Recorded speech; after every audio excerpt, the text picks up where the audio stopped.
কখনো এমন হয়েছে যে মানুষটা তোমার উপর ইন্টারেস্ট কম দেখায় তার দিকেই তুমি আরও বেশি আকৃষ্ট হয়ে যাচ্ছ?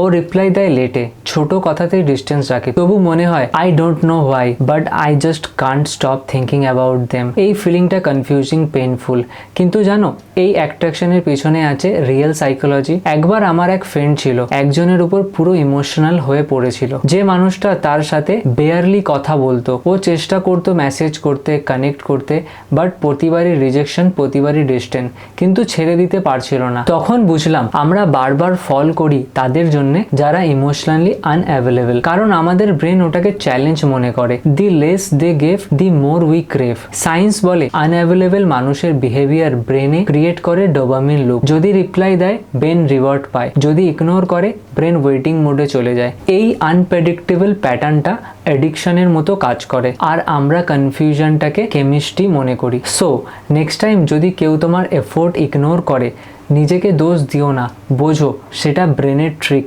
ট্রু কানেকশন স্টেবল হয়, নট আনসার্টেন। যেখানে তুমি নিজের মতো থাকতে পারো সেটাই real love, not the one you have to chase. Remember, attention যেখানে স্ট্রাগল লাগে সেটা লাভ নয়, সেটা লেসন।